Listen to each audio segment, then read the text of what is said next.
What's going on, guys? Shane here. Today I have a beginner's MMA crash course. We're going to look at some fundamentals and teach you the basic punches, kicks, stance, and footwork. Let's get it started. Okay, let's begin by finding our basic fighting stance. So, we're going to stand with our feet shoulder width distance apart. Bring your arms straight up to the sky and let them fall right in front of you. Elbows in front and your fists should be at cheek level. Now, which hand do you write with? Most of us were right-handed. If so, you're going to take your right foot and put that in the rear. If you're left-handed, you're going to stand in a southpaw stance. Great, now the foot that's in the rear, I want you to rotate the foot out slightly to a 45 degree, and this is going to give us extra stability and balance. Bend your knees slightly, and I want you to avoid squeezing your shoulders or flexing your muscles. You want to stay calm and relaxed here, okay? Now let's talk a little bit about movement and footwork. Whatever direction you want to go in, that's the foot that moves first. Meaning, if I want to step to my left, then my left leg steps first, and then the right. If I want to step to my right, then my right leg steps first, and then my left. If I want to move forward, then the lead leg steps first, then the rear. And if I want to move backwards, then the rear leg steps first, and then the lead. We do this to avoid crossing our legs, okay? You will see this when fighters get a little bit more advanced in the pro level, but until then, you want to make sure that you master the basic fundamentals, okay? So whatever direction you're going in, make sure you step with that foot first. Let's go over some punches. The first one is the jab, and we often refer to this as the one, okay? It's just extending your lead arm. Don't overcomplicate it. That's all I want you to do. And with every punch that we throw, we're keeping the opposite hand up, protecting our face, okay? So the jab in full looks like this, okay? So when we throw our jab, all we're doing is corkscrewing our arm as we extend it, aiming to make contact with our fist, protecting our chin with our shoulder. That's why we do that corkscrew motion. And then we retract it as quickly as we throw it, okay? So it's not just a quick and a lazy retraction. We want to go quick, in, out, okay? That's the first punch, the jab. Next up, the two is the cross. So it's going to be the rear hand now, the straight punch, very similar to the jab, except we are going to rotate our hips and pivot on our foot.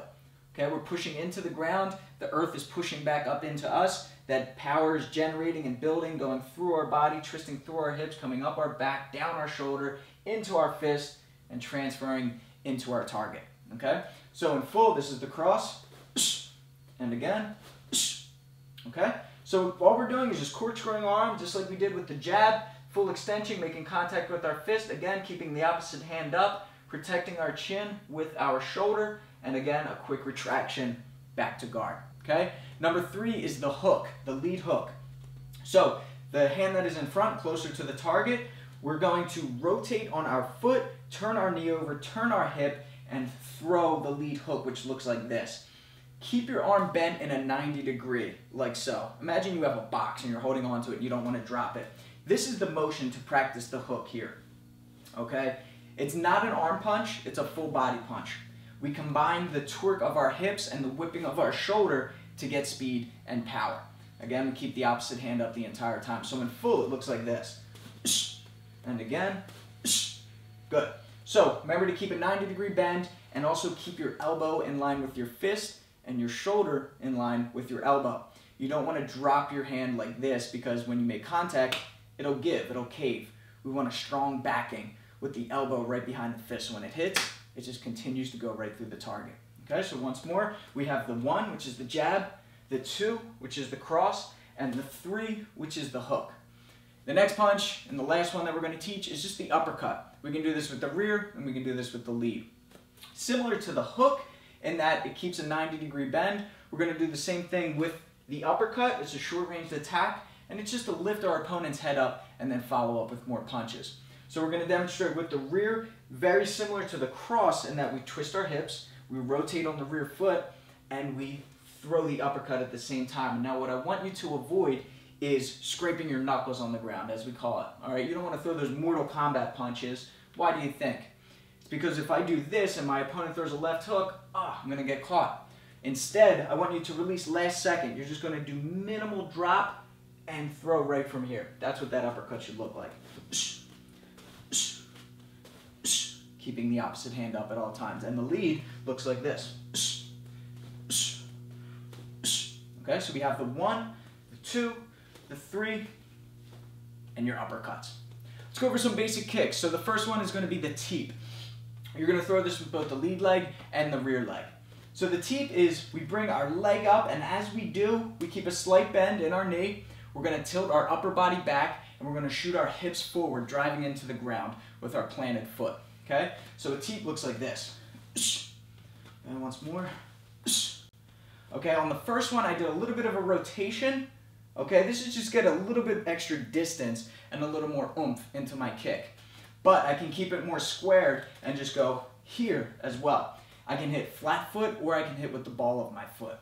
Meaning I can go here, more surface area, more likely to land, or I can concentrate it into the ball of my foot. This takes a little bit more practice. This comes from my Taekwondo background. So once again, the teep. Just imagine you're trying to kick down the door. It's a great way to keep someone at bay or to knock them off balance. And then you have the rear teep, which covers a little bit more distance and is a little bit stronger, but takes a little bit more time. Leaning the upper body back as you drive the hips forward. Now, we'll often see in Muay Thai and MMA where whatever side kick we throw, we drop that same side hand. You can do that, especially as a beginner, but it's also good to get in the habit of keeping your hands up. Okay, so when we throw that rear teep, boom, you can keep your hands up, or more power, boom, you can swing that scissor hand down. Same thing with the lead. Okay, that's the teep, the front push kick. We also have the roundhouse kick, and these can go to the legs, to the body, or to the head. Now, this is going to take a lot of practice, especially the Thai style roundhouse kick, where we have a full follow through. I recommend for beginners, when you're shadowboxing, practice a full 360-degree motion. It's going to feel awkward, you're going to feel off balance, but the more you do it, the more comfortable you'll feel. So let me show you what it looks like in full. I'll throw a right roundhouse kick to the body. Okay, it may look advanced, but if I do it in slow motion, you'll see it's not that hard. Okay? So the first thing that we're going to do is take a cheat step with our non-kicking leg. 45-degree angle. This is opening up our hips and starting to pull us in the motion of the kick. From here, I'm going to aim with my knee, and I'm starting to swing my arms across. So my right hand comes across my face. As I put my pressure onto my lead leg, I aim with my knee past the target. I go past the target because I'm aiming to kick through, right? If I just hit superficially, it's not going to do a lot of damage. I want to chop through my target. So I bring the knee across, and then I start to extend my leg, and as I do, I swing this arm back down. And I leave it right in front of my opponent's face to blind them, extend my leg, and then I put that foot down. I put that foot down, and then I lift the opposite leg up to check. This is a good habit to have. If I missed my kick, it's very common that they will counter with a kick, and I'm guarded here. My knee comes up to my elbow, and we'll talk a little bit about that in the check, but let's go over this roundhouse kick one more time. So I take a cheat step, hand comes across, knee comes across, extend the leg for the kick, put that foot down, lift the opposite leg up for the check, and back to my guard. Okay? We talked a little bit about checking. So if someone throws a kick, we're going to lift our knee up at a 45-degree angle, flexing our toes up, bringing our knee to our elbow. We don't want to bring our elbow down because then we become exposed. Our head is open for punches and for kicks. So instead, we bring the knee up to the elbow, and we create an entire shield on either side of our body. 45-degree angle and not straight out in front, because kicks are circular. Round kicks are circular, the one I just demonstrated. So if it comes here, it's going to knock me off balance. But if I meet it head on, it's going to stop that kick from coming in. And if it's a left kick, I go here. Okay? The next one that we're going to look at is the sprawl. The sprawl is a takedown defense to a double leg penetration shot. If you take an MMA class, it's likely that you will be doing this on the first day. It's very similar to a burpee. Most instructors will say if you don't know how to do a sprawl, do a burpee.